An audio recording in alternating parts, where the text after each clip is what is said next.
这个男人号称荒野懒人王，比赛都已经到第40天了，剩下6个人中，就他还没有将庇护所弄好。别人天一亮就去寻找食物，他倒好，先来套广播体操，然后拿起斧头修整木材，砍了几下就感觉累得不行，又溜进庇护所里面休息。真的是干活5分钟，躺着6小时，等到肚子饿得不行时，才想起要出去寻找食物了。乔虽然懒，但是运气是真的好，刚出门查看陷阱，就收获到一只兔子，直接塞进衣服里面，既保暖又省事。隔壁不远处还有只蹦跶的兔子，乔看着很无奈，还得亲自送它一程。用手抓起兔子，往脑后一敲，他现在只想快点回去吃饱休息。没想到回去时，又看到一只蹦跶的兔子，乔这心态要蹦了，又让他浪费了不少体力。唯一的好处就是后面几天都不用找吃的。这样一想，他觉得今天过得还挺不错，吃起兔肉来就感觉更香了。反观凯瑟琳就倒霉得很，前不久错失狩猎食物的机会，现在她非常想念和老公的甜蜜生活。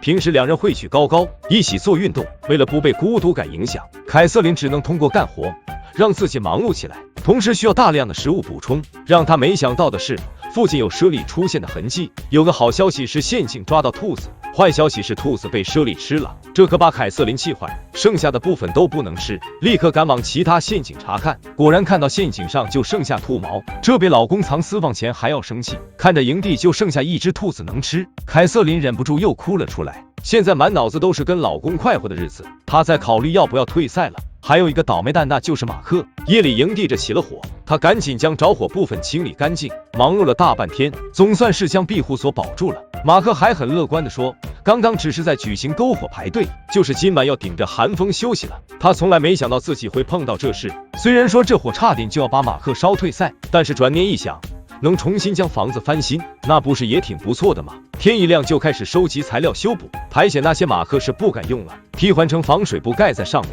乔有他一半效率，也不至于还没把庇护所弄好。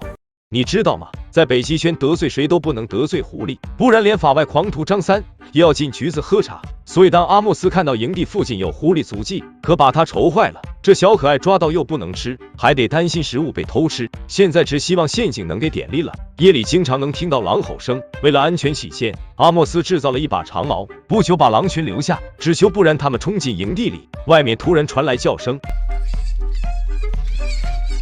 没想到这么晚了，还有食物送上门，他得赶在狐狸找到前处理好。循着声音过去，快速将兔子解决。阿莫斯不敢在野外待太久，赶紧带着兔子回营地休息。昨晚抓到兔子，阿莫斯现在心情不错，到湖边处理干净。原本还觉得自己要待不下去了，还好幸运女神没有放弃他，快速将兔子清理干净。他已经迫不及待想吃烤兔肉了。狐狸闻到兔子的气味跑了过来，他一点都没有把阿莫斯放到眼里，仿佛在说快把兔子扔过来，不然咬你。阿莫斯怎么劝都没用，再这样下去可不行，他只能拿起手中的武器。这一剑狠狠砸在狐狸身上，钝头剑虽然不会弄伤它，但是打在身上非常痛。希望这狐狸能长点记性，别再过来了。镜头给到懒王乔这，附近传来狼嚎声，把他吓醒。要知道自家庇护所还没有搞定，加上他还没带弓箭防身，狼群要是过来，那真是一点办法都没有。乔想着今天一定把庇护所搞定，拿起斧头往上面招呼，但是这腿很快就感觉要软了。现在他是一点都不想干了，兔子肉吃再多都感觉饿，100万奖金可换不来健康。乔果断拨通电话回家，这庇护所绝对是我见过结构最好的，很可惜到最后都没完成。懒王会离开并不奇怪，让我没想到的是，马克也选择退赛。原来自从庇护所着火后，马克的情绪就变得非常失落，整天躺在那里不想动。虽然营地里还有不少食物，但是怎么吃都觉得非常饿。事后才知道原来是感染寄生虫。最重要的一点是他想家里的儿子了，现在只想早点回到家里。马克等节目组过来时，看到曾经抓到的狐狸过来送别，营地里还有不少兔子，正好都便宜给他了。不知道剩下的选手中谁能坚持到最后呢？